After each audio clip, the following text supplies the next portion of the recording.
Hello friends, बहुत बहुत स्वागत है आपका हमारे यानी chart pro education and research के यूट्यूब चैनल पे। इससे पहले कि हम हमारा वीडियो स्टार्ट करें, we would like to introduce ourselves. We are basically a team of 4 people who are passionate about the stock market, and we have been doing technical and derivative analysis in the stock market and have a combined experience of 30 years with us.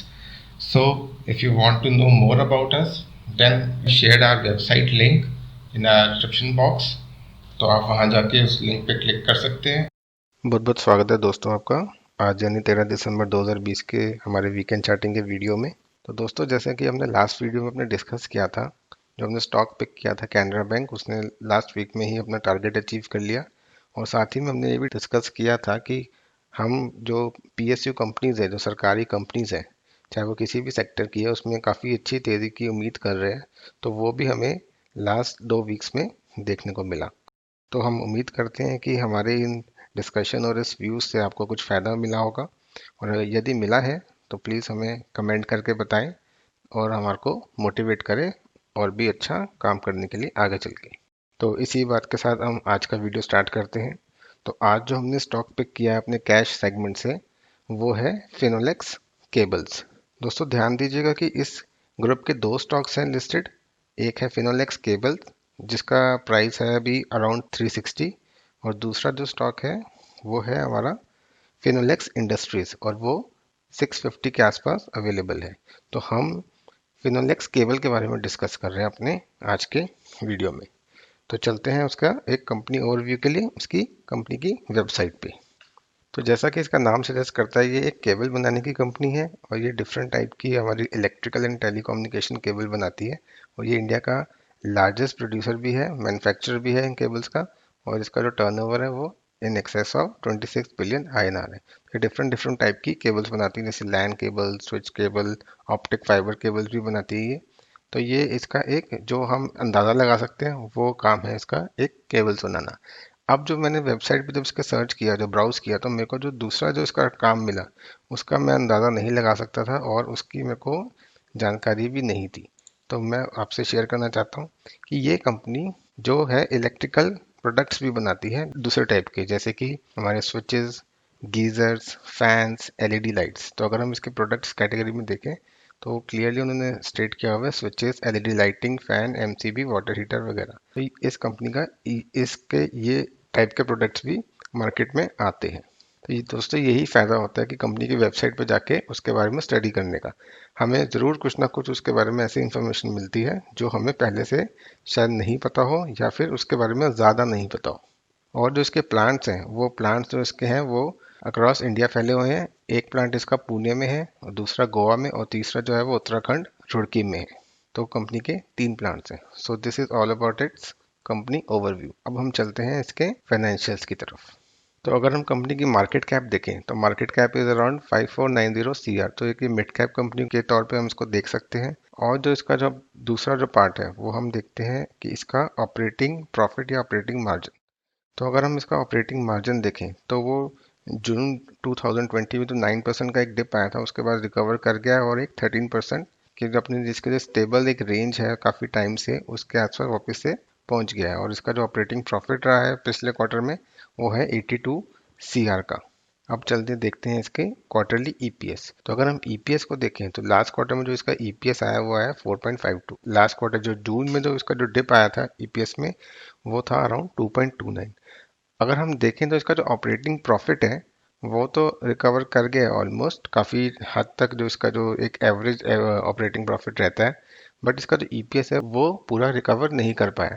तो उसके अंदर अभी भी scope है कि वो आगे और भी बढ़ सकता है। तो उसकी वजह से ही हमारे को आगे प्राइस में और भी अच्छी रिकवरी या अपट्रेंड देखने को मिल सकता है।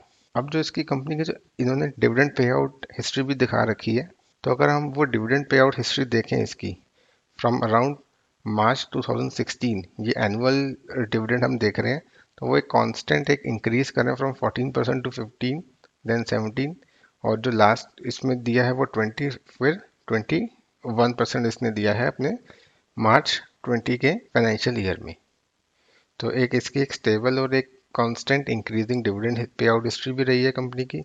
और अगर हम इसकी अब एफआई होल्डिंग का पैटर्न देखें तो एफआई होल्डिंग में भी इसने कांस्टेंट जो एक इसका डिक्लाइन आ रहा था सितंबर 2019 के क्वार्टर से फ्रॉम 7.68 टू 7.48, देन जून में इसका 6.96 हुआ था। तो वो अब अगर लास्ट क्वार्टर का देखें सितंबर 2020 का, तो उसके अंदर एक माइनर इंक्रीज हुआ है। तो ये एक अर्ली चेंज ऑफ ट्रेंड भी हो सकता है इसके एफआई होल्डिंग पैटर्न में। तो ये है इसका पूरा फाइनेंशियल्स का ओवरव्यू। अब हम चलते हैं इसका फाइनली मेन चीज़ पे, वो है इसका टेक्निकल चार्ट। तो गाइस अगर हम इसका टेक्निकल जो वीकली चार्ट है वो देखें, तो इसका जो ओवरऑल स्ट्रक्चर हमें नज़र आ रहा है वो एक पॉजिटिव स्ट्रक्चर नज़र आ रहा है। तो अब हम चलते हैं इसका प्राइस एक्शन को स्टडी करने की कोशिश करते हैं और उससे हमारा व्यू बनाते हैं इस स्टॉक में आने वाले टाइम के लिए। तो फ्रेंड्स अगर आप अपनी स्क्रीन पर देख पा रहे हैं, तो मैंने इसका एक रेजिस्टेंस और सपोर्ट एरिया एक हाईलाइट किया है। सपोर्ट एरिया इसलिए बोल रहा हूँ उसको क्योंकि पहले जो इसका जो एरिया था 325 और 350 के अराउंड का जो बीच का एरिया था, उसमें ये कॉन्स्टेंटली इसने सपोर्ट लिया था जब इसका प्राइस इसके ऊपर चलता था। तो अगर हम देखें तो अक्टूबर 2016 में इसने उसी प्राइस के ऊपर वहीं से सपोर्ट लेके एक रैली स्टार्ट करी थी, और फिर उसके बाद फेब 2019 में भी जब करेक्ट करके आया अपने ऑल टाइम हाई से अराउंड 740 के, तो इसने वहीं से सपोर्ट लिया और एक माइनर रैली हमें दिखाई अराउंड 500 के लेवल तक। और वही सपोर्ट इसने जुलाई 2019 से लेकर दिसंबर 2019 तक भी उस एरिया में कांस्टेंट इसने सपोर्ट लिया। और फाइनली जब ये मार्च का जो करेक्टिव मूव आया, तो इसने उसी सपोर्ट को ब्रेक किया। और अब जो लास्ट जो 15 जून के आसपास जो इसने हाई बनाया था, वो भी तब इसने इसी जो पुरानी सपोर्ट है उसका एक रोल रिवर्सल हुआ और इसने उसको एज ए रेजिस्टेंस लिया और वहां से एक साइडवेज मूवमेंट दिखानी शुरू करी। हम 3 वीक्स से लास्ट की तो अगर 3 कैंडल्स देखें तो कॉन्स्टेंट एक बुलिश कैंडल्स बनाई है स्टॉक ने, और उसी बुलिश कैंडल उसी बुलिश स्टांस को के बीच में इसने अपनी दोनों ही वो जो रेजिस्टेंस है अराउंड 320 और 350 की जो जोन है उसको क्रॉस किया है, और लास्ट वीक में उस रेजिस्टेंस जोन के ऊपर क्लोज करने में भी ये स्टॉक कामयाब रहा है। तो this is about the it's जो इसका जो रेजिस्टेंस जोन है हॉरिजॉन्टल, वो इसने लास्ट वीक में क्रॉस किया है। तो अब हम देखते हैं इसका दूसरा प्राइस एक्शन का फैक्टर। जो दूसरा जो इसका फैक्टर है वो है इसका एक डाउनवर्ड स्लोपिंग ट्रेंड लाइन का ब्रेकआउट। तो अगर हम देखें तो मैंने एक ट्रेंड लाइन ड्रॉ करी है इसकी, जो कि अराउंड जो 18 मार्च 2019 का जो इसका हाई था अराउंड 500 के लेवल का, वहाँ से हमने ड्रॉ करी है। और अगर हम देखें तो उसी ट्रेंड लाइन पे पहली जो इसने रेजिस्टेंस ली थी वो जून में ही ली थी, जून 2019 में अराउंड सेम 480 टू 490 के लेवल पे। और उसके बाद सेम ट्रेंड लाइन को इसने टेस्ट किया इन जैन 20, और वहाँ पर इसने 400 के लेवल के आसपास उससे रेजिस्टेंस ली। तो अगर हम अब देखें तो इसने उस ट्रेंड लाइन को भी क्रॉस किया है प्रीवियस वीक में और शानदार क्लोजिंग देने में कामयाब रहा है। तो ये है इसके दो प्राइस एक्शन पॉइंट्स। अब हम देखते हैं इसका इंडिकेटर और वॉल्यूम का सपोर्ट कैसे हमें मिल रहा है। तो एज एन इंडिकेटर हमने इसके अंदर MACD को यूज़ किया है, जो कि हमारे को मीडियम टर्म ट्रेंड का एक अपडेट देता है और उसको सपोर्ट देता है। तो हम देखें अगर तो MACD में इसने प्रीवियस अभी कुछ 3-4 हफ्तों से एक ज़ीरो जो इसका जो पॉजिटिव जोन होती है ज़ीरो के ऊपर, उसके ऊपर इसने ट्रेड करना शुरू किया आफ्टर स्क्वीज और in the range because of एक साइडवेज जो इसका प्राइस एक्शन चल रहा था लास्ट कुछ हफ्तों से। तो उसके ऊपर इसने ज़ीरो के ऊपर अपना चलना शुरू किया है। और अगर हम देखें तो जो इसने ज़ीरो के नीचे जो ब्रेकडाउन दिया था वो दिया था अराउंड जुलाई 2018 में। तो जुलाई 2018 के बाद MACD पहली बारी ज़ीरो के ऊपर ट्रेड करना शुरू किया है। ये फैक्टर है इसका पॉजिटिव जो हमारे प्राइस एक्शन को सपोर्ट करेगा। अब हम देखते हैं इसका वॉल्यूम। अगर हम इसकी वीकली वॉल्यूम देखें लास्ट के 3 वीक्स की, तो काफ़ी ही एक रोबस्ट और एक काफ़ी ही हाई वॉल्यूम एक्शन हो रहा है स्टॉक में जब से इसने अपनी रेंज को ब्रेक किया है। वॉल्यूम वाइज भी ये स्टॉक काफ़ी फेवरेबल रहेगा आने वाले हफ्तों में, और इसका ब्रेकआउट का जो सक्सेस का रेशियो है वो भी हाई हो सकता है। सो ये था इसका पूरा चार्टिंग। तो अब हम देखते हैं इसका आने वाले टाइम में टारगेट क्या हो सकता है और क्या इसकी सपोर्ट है। तो गाइज अगर हम इसका टारगेट कैलकुलेट करें या टारगेट देखें, तो जो इसका जो फर्स्ट हॉरिजॉन्टल रेजिस्टेंस आ रही है वो आ रही है अराउंड 450 के लेवल पे।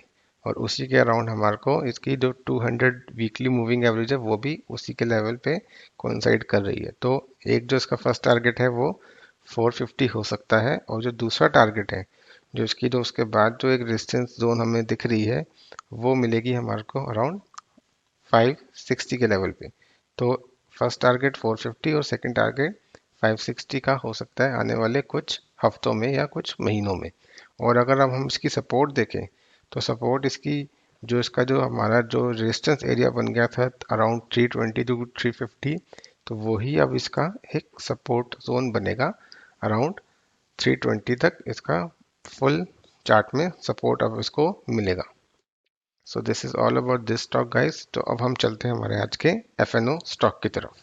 तो गाइस अगर आपको हमारा वीडियो पसंद आ रहा हो, हमारा एनालिसिस समझ आ रहा हो, तो उस पर ट्रेड करने से घबराना नहीं, और हमारा चैनल और वीडियो सब्सक्राइब एंड शेयर करने से शर्माना नहीं। अब देखते हैं अपना आज का एफएनओ स्टॉक।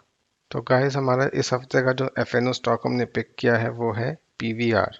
और पीवीआर का अगर हम फुल फॉर्म मैं आपको बताऊं तो वो होती है प्रिया विलेज रोड शो। तो ये था हमारा आज का ट्रिविया। तो चलिए मैं आपको 4 रीजंस दूंगा आज स्टॉक को पिक करने के लिए, और इसके अंदर जो हमारा व्यू रहेगा वो रहेगा बुलिश व्यू। तो चलिए रीजन नंबर फर्स्ट आप इसको देखें। तो गाइस रीजन नंबर 1 ये है कि इसने अपना जो एक रेंज ब्रेकआउट दिया हमारे को लास्ट वीक में, जो एक इसकी जो रेजिस्टेंस थी अराउंड 1445 के लेवल पे, 1450 के लेवल पे, वो इसने ब्रेक करी है, और लास्ट वीक में इसने उसके ऊपर क्लोजिंग भी दी है। तो इसकी जो क्लोजिंग आई है वो अराउंड 1465 के लेवल पे आई है। तो एक जो इसका नंबर 1 रीजन हुआ वो है इसका रेंज ब्रेकआउट।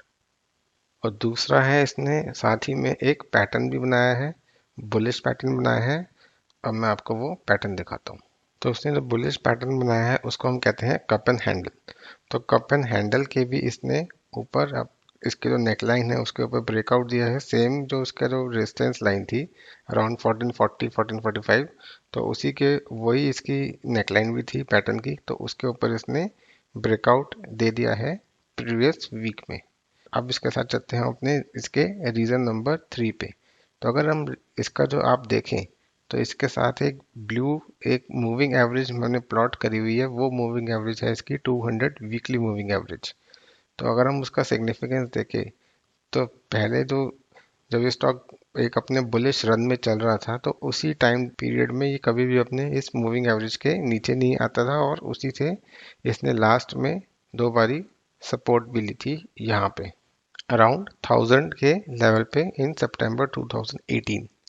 और अब जो इस जो कोविड का जो क्रैश हुआ है उसी दौरान ये अपनी मूविंग एवरेज को भी ब्रेक करके उसके नीचे गया, और कांस्टेंट इसने वहीं से बारी बारी रेजिस्टेंस ली है, और उसी से वहां से वापस से करेक्टिव मूव दिखाया। अब लेकिन जो प्रीवियस वीक है जो लास्ट वीक गया है उसमें इसने उस मूविंग एवरेज के ऊपर कन्विंसिंगली क्लोज भी दे दिया है।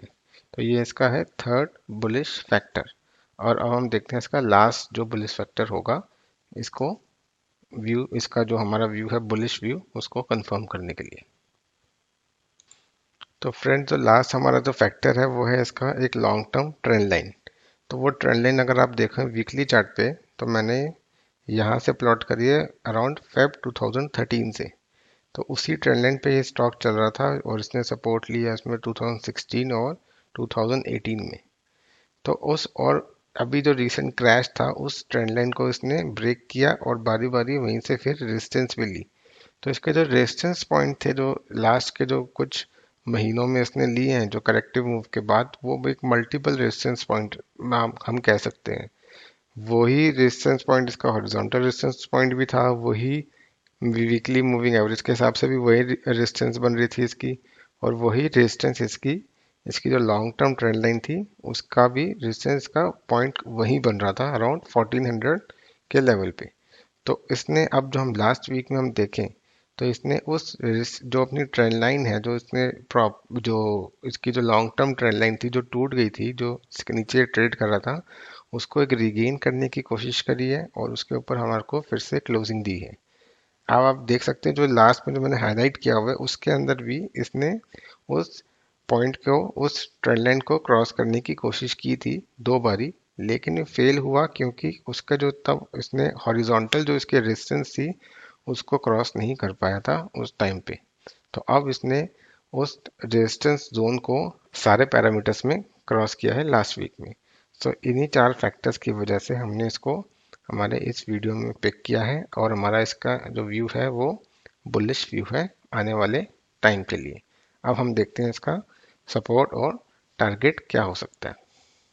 तो फ्रेंड्स, ये जो लॉन्ग टर्म ट्रेंड लाइंस होती है, अगर ये ब्रेक होके दोबारा से इसको हम रिगेन करें प्राइस एक्शन के हिसाब से, तो ये आने वाले टाइम के लिए बहुत अच्छा एक ट्रेंड पकड़ सकता है स्टॉक उसके बाद। तो अगर इसी सिमिलर कंसेप्ट को हम बजाज फाइनेंस में भी देख सकते हैं, तो ये आपके लिए, आप सबके लिए होमवर्क है मेरी तरफ से कि उस चार्ट को स्टडी कीजिए और देखिए कि सेम जो कंसेप्ट ट्रेंड लाइन का कंसेप्ट है वो उसके अंदर भी एप्लीकेबल था और उसके बाद उस स्टॉक में किस तरीके का प्राइस एक्शन हमें देखने को मिला। तो अगर हम अब इस स्टॉक के टारगेट्स की बात करें और सपोर्ट की बात करें, तो जो सपोर्ट इसकी होगी तो वो अब इन्हीं लेवल्स के नीचे होगी।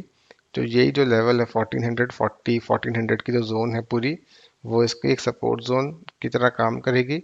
और जो इसका आने वाले टाइम में टारगेट है, वो जो फर्स्ट रेजिस्टेंस इसकी जो फेस करेगा वो करेगा ये अराउंड 1620 के लेवल पे। और जो सेकंड टारगेट इसका हो सकता है वो होगा हमारा 1800 और 1820 के लेवल के आसपास। और अगर हम इसका कप एंड हैंडल जो पैटर्न बना है इसका, उसका टारगेट हम देखें, तो उसका जो पूरा टारगेट आ रहा है वो अराउंड 500 टू 600 पॉइंट्स का बन सकता है यहाँ से, जो कि अराउंड आराम से हमारे को 2000 तक का प्राइस इसको हम देख सकते हैं अगर हम इसको आने वाले 5 से 6 महीने के लिए होल्ड करें तो। सो ये था हमारा इस स्टॉक के बारे में। तो हम दोनों स्टॉक को फटाफट समराइज कर लेते हैं। जो पहला हमने कैश स्टॉक जो डिस्कस किया था वो था हमारा फिनोलेक्स केबल, वो अभी 360 के लेवल पे अवेलेबल है और हमारा जो उसका आने वाले टाइम में टारगेट है वो है 450 और 560 के अराउंड। और उसके जो सपोर्ट है वो अराउंड 320 और 300 के बीच के में रहेगी अब। और जो हमारा दूसरा एफएनओ स्टॉक जो हमने पिक किया वो है हमारा पीवीआर, और उसके अंदर हमारा व्यू बुलिश है। और उसमें जो आने वाले टाइम में टारगेट हम देख रहे हैं वो है अराउंड 1620 और 1850 ट्रेडिंग के हिसाब से। और अगर हम उसमें थोड़ा सा मीडियम टर्म की इन्वेस्टमेंट करें तो 2000 तक के टारगेट भी हमारे को आराम से मिल सकते हैं। और उसका जो सपोर्ट जोन है वो अराउंड हम 1400 के लेवल पे मिलेगा हमारे को, 1400 एंड 1450 के बीच में। So this is about today's video guys. अब हम आज अपना रिस्क डिस्क्लेमर शेयर कर लेते हैं आपके साथ। हम जो भी हमारे स्टॉक डिस्कस करते हैं वो एक एजुकेशन पर्पस के लिए करते हैं। आपको अगर उसमें ट्रेड करना है तो हम आपको सिंसियर एडवाइस करेंगे कि आप अपने जो फाइनेंशियल एडवाइज़र है उसकी सलाह के बिना ना कीजिए। तो दोस्तों, इन दोनों स्टॉक्स में किस लेवल पे एंट्री लेनी है, क्या स्टॉप लॉस रखना है और एफएनओ स्टॉक में क्या स्ट्रैटेजी बनाएंगे हम, ये सब हम अपने टेलीग्राम चैनल पे शेयर करते हैं। तो अगर आपको हमारा टेलीग्राम चैनल ज्वाइन करना हो तो उसका लिंक हमारे डिस्क्रिप्शन बॉक्स में है, आप वहाँ से जाके ज्वाइन कर सकते हैं। तो इसी के साथ हम आज का वीडियो रैप अप करते हैं गाइज, और उम्मीद करते हैं कि आने वाला हफ्ता आपके लिए एक हैप्पी ट्रेडिंग वीक साबित हो। Thank you guys, bye bye.